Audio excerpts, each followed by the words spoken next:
मैं तालीमी नफ्सियात दी माहिर हाँ। मैं अमेरिका तो डिग्रियां कीतियां ने PhD वगैरह और मैं अबू धाबी च काम करनी है। मैं अमेरिका च बहुत काम किया है। मैं पाकिस्तान आके बहुत ज़्यादा एजुकेशनल साइकोलॉजी की तरवीज ਲਈ काम करनी है और उर्दू च भी करनी है और पंजाबी च भी करनी है। ਇਹ ਹੁਣੀ मैं PTV ਦੇ ਇੱਕ ਸ਼ੋਅ ਦੇ ਵਿੱਚੋਂ ਆ ਰਹੀ ਹਾਂ।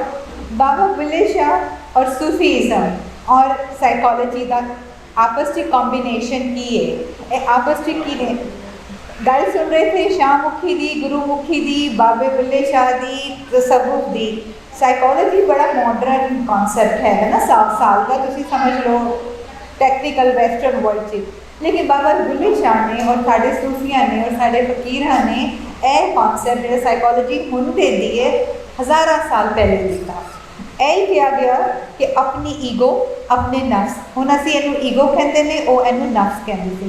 अपने नफ्स नूं समझना, ओहदियां इल्लतां नूं जानना, ओहदे थ्रू अपनी जात नूं पहचानना, अपनी जात नूं पहचान के ओहदियां खामियां नूं जान के उत्थों अपने रब नूं जानना। वाह वाह। और एक काम नहीं सिर्फ करना, यह एक प्रॉपर प्रोसेस है। तुसी जहनी सेहत, जहनी सुकून हासिल कर ही नहीं सकते अगर तुसी किसी सूफी रस्ते से, वजदान के रस्ते से, हायर कनैक्शन से, हायर पर्पस की तरफ नहीं जाते। दादा लाजमी साइंस हुण कहती है, बुजुर्गों ने, सूफिया ने हज़ारों साल पहले कह दिता कि यही चीज़, यही वजदान, एनू कॉन्शियसनैस जिन्हों कहते हैं असीं अपनी साइकोलॉजी जिन्हों पर्सनैलिटी डिवेलपमेंट का हिस्सा कहते हैं, अपनी तलाश का हिस्सा उन्हें बाबा बुल्ले शाह कहते सी की जाना मैं कौन।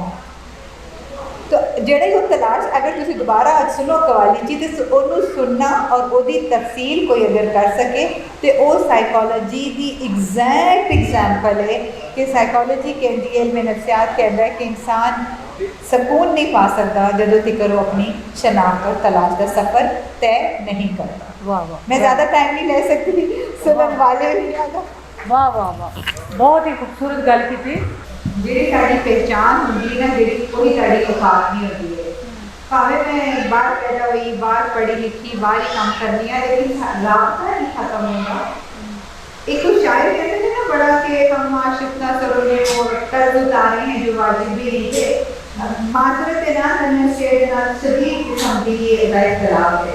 मेरा ख्याल है कि जिस मट्टी के तुसी पैदा होंगे उसका तानु कर्ज भी वाजिब है तो फर्ज भी वाजिब है कि तुसी आना है और तानु जो भी चीज़ आती है, अगर इन्होंने इन्नी अच्छी रिपोर्टिंग आती है तो तानु बहुत अच्छा लिखना आता है, तुसी माशाल्लाह इन्ना तानु जो भी चीज़ आता है तानु वंडनी चाहिए। वंड सिर्फ पैसे की तो नहीं होती, अच्छे ख्याल की वंड, अच्छी सोच की वंड, पीस की वंड, मुहब्बत की वंड। यही बुल्ले शाह ने क्या सी, वो पैसे तो नहीं वंडते फिरते सी लोगों को, वो ख्याल वंडते फिरते सी। और ख्याल इस कदर मजबूत चीज़ है, ख्याल की वंड। अज तक कितने सदियाँ हो गई ने, अज तक असी मॉडर्न मैकेनिज्म के नाल, मॉडर्न नॉलेज के नाल उन्होंने जोड़ रहे हैं। रूमी की गल करो, रूमी ने अपनी जबान च, सूफी सी एक जमाने के उन्होंने गल की, पर्शियन च लिखा पढ़ा, लेकिन कित्थे दी कित्थे थीसिस हो रहे हैं दुनिया के उन्होंने असी क्यों नहीं किते। पंजाबी से गल हो रही है, मैं कोक स्टूडियो को क्रेडिट देवांगी कि कोक स्टूडियो वाले बहुत पंजाबी के गल गाने बना रहे हैं और वो इन्ने फेमस हो रहे हैं कि इंडिया के ईवन बाकी दुनिया के वो गाने बहुत फेमस हो रहे हैं पंजाबी के गाने।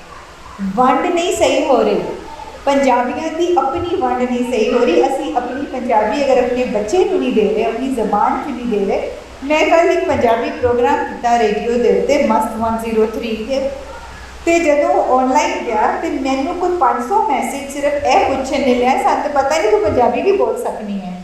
बड़ी नमोशी की गल है, पंजाबी हो तो तुसी अपनी जबान के बारे में क्वेश्चन कर रहे हो, यह अफसोस की गल। साडा जाती तौर पर फर्ज है पंजाबी नूं सिर्फ हुकूमत कुछ कर ले, मीडिया कुछ कर ले, कल्चर के लीडर कुछ कर ले, नहीं साडा अपना अपना जाती तौर पर बहुत है कि पंजाबी अपनी ग्रूमिंग भी प्रॉपर करे, अपनी प्रेजेंटेशन भी प्रॉपर करे, अपनी किताब के उत्ते, अपने लेक्चर के उत्ते, अपने मीडिया के उत्ते थोड़ा तवज्जो जरा ज़्यादा करे। वाह, बड़ी मेहरबानी।